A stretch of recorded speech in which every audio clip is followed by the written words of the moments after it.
Hello દોસ્તો, જય માતાજી। હું તમને બતાવું છું ચંદન। તો એ જુઓ, આ એક ડબ્બીમાં આવી રીતે ચંદન આવે છે। આ રીતનું ચંદન આવે છે, જે આપણે શંકર ભગવાન ઉપર ચડાવીએ છીએ એ ચંદન છે। અને એક આવે છે ચંદન, આવું ચંદન આવે છે, જે આપણે પાટીઓ પર ઘસીને આપણે લાલા અને કાનાને લગાવીએ છીએ, એ આ ચંદન આવે છે। તમારે આ લેવું હોય તો આ લો, અને આ ચંદન લેવું હોય તો આ ચંદન લો। તો આ ચંદનની અંદર હું નાખીશ મધ। મેં અહીંયા મધ લીધું છે, તો હું આ દેશમાંથી મધ લેવું છું।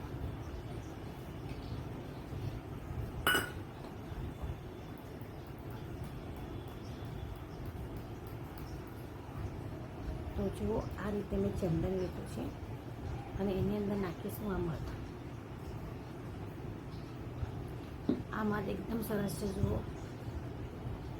તો ચંદન અને મધને મિક્સ કરીને આપણે લગાવવાનું છે ફેસ ઉપર।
તો હની આપણા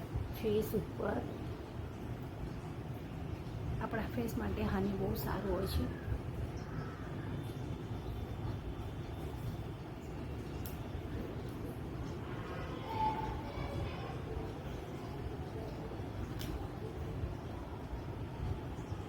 તો જો મેં આ ચંદન લીધું છે, જે ચંદન હું લઈને આવી છું એ ચંદન મેં લીધું છે। પણ અગર તમારે સ્ટીકવાળું ચંદન લેવું હોય, જે આ વાળું, તો એને આપણે પાટિયા પર ઘસી નાખવાનું, અને પછી તમે એને કાઢી લો વાટકીમાં, અને પછી તમે ફેસ ઉપર લગાવી શકો છો। તો મેં આ જે ચંદન તૈયાર ચંદન મળે છે એ લાવી છું, તો એ મેં મારા ફેસ ઉપર લગાવ્યું છે, તો તમે આ જોઈ શકો છો।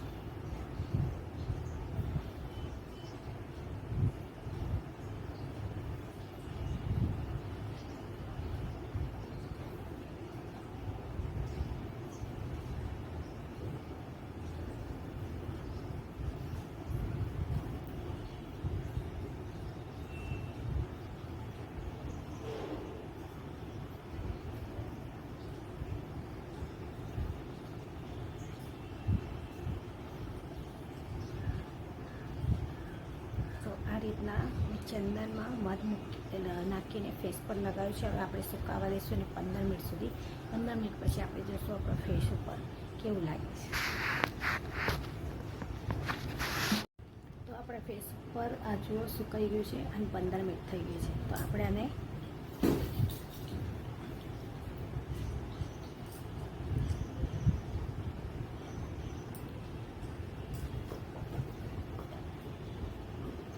ચંદન આપણા ફેસ માટે બહુ સારું હોય છે, અને ઠંડક આપે છે।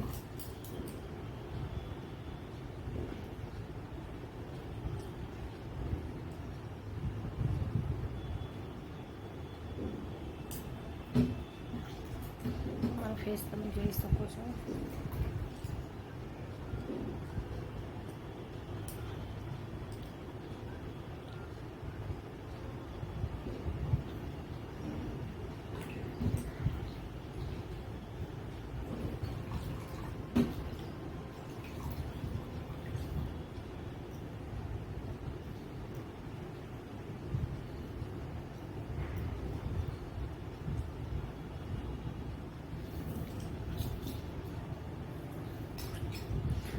ડાયરેક્ટલી વોશ કરી શકો છો. હું તમને બતાવવા માટે અહીંયા આગળ સ્પંજથી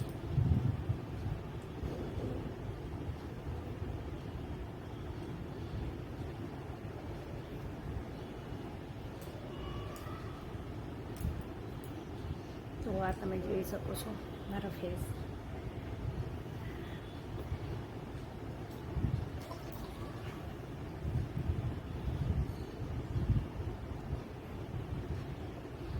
હું તમને નજદીકથી મારા ફેસ ઉપર બતાવું છું. જુઓ,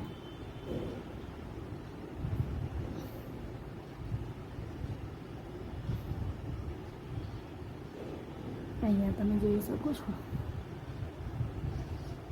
તો ચંદન અને મધ આપણા ફેસ માટે બહુ સરસ છે.